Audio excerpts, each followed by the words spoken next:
Ситуация с разливом нефти, которая затронула главные речные артерии Ухтинского и Сосногорского районов, продолжает оставаться в зоне пристального внимания властей и общественников.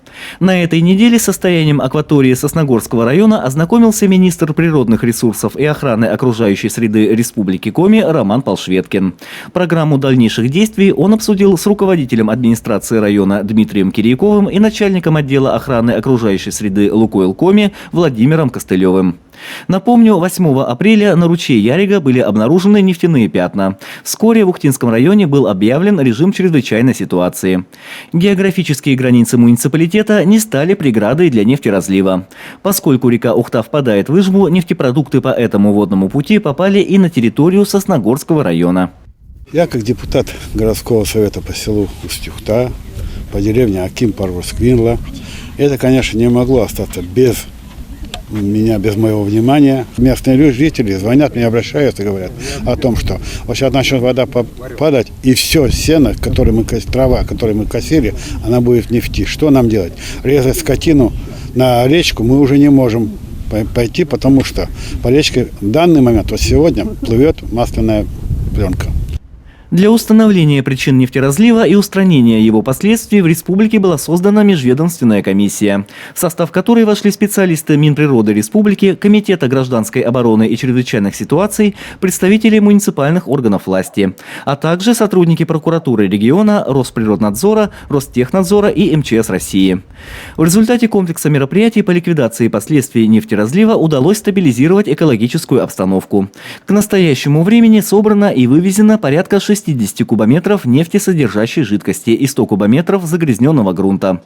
28 апреля в Ухтинском районе режим ЧС был отменен. Роман Полшветкин лично осмотрел береговую линию рек Ухта и Ижма в районе села Усть-Ухта. При этом министр особенно подчеркнул, что экологическая обстановка в районах, затронутых нефтеразливом, будет на жестком контроле правительства региона. С компанией «Лукойл Коми» достигнуто соглашение о комплексной экологической реабилитации рек и прибрежных зон. Мы обговаривали возможность проведения экологической реабилитации рек. Значит, сейчас работает «Лукойл» по зачистке и берегов, и уборке пленки. Значит, мы обговаривали программу мониторинга обширную и водных ресурсов, и водно-биологических, в первую очередь рыбных ресурсов, значит, которая должна быть реализована, начать реализовываться в ближайшее время и в течение всего лета, чтобы посмотреть, какое влияние оказала эта ситуация на один из основных источников пропитания местного населения в нижних деревнях. Программа реабилитации обязательно должна дойти и до деревень Сосногорского района, расположенных вниз по течению Ижмы. Такую позицию обозначил руководитель муниципалитета Дмитрий Киряков. Он подчеркнул, что для местных жителей река не зона отдыха, а прежде всего источник пропитания. Что они живут и используют и воду из реки, так как это все-таки деревни, причем деревни, отрезанные в транспортном сообщении. Естественно, они занимаются промыслом рыбы и не в коммерческих целях, а для того, чтобы действительно жить и питаться. Ну и плюс ко всему, это сейчас начинают открываться луга вдоль реки, вода падает.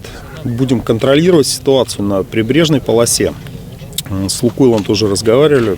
Планируем выезд туда с целью, прежде всего, пообщаться с гражданами, с жителями этих деревень, потому что и скот все держат, и крестьянско-фермерское хозяйство там расположено довольно-таки обширное для этих деревень. И вопрос, опять же, прокормить скотину, заготовить корма на зиму – это немаловажный вопрос. Руководитель администрации Сосногорского района настаивает на организации встречи представителей нефтяной компании с жителями деревень Винла и Порожск для того, чтобы на месте оценить обстановку. В рабочем режиме определимся с датой выезда, возьмем с собой и председателя Комивойтер, и возьмем, естественно, общественников в лице наших районных депутатов по данному округу. Определимся действительно, что там с ущербом, пообщаемся с жителями, и дальше уже будем решать и ставить перед собой цели по решению этой экологической проблемы. Природоохранные мероприятия продолжаются. В Сосногорском районе на реке Ухта для контроля установлены дополнительные разводные боны. Продолжается ежедневный мониторинг концентрации нефтепродуктов в реках Ухта и Ижма.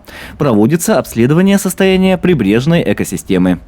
Андрей Калиничев, Павел Щеглов, Вести Тимана, Сосногорск.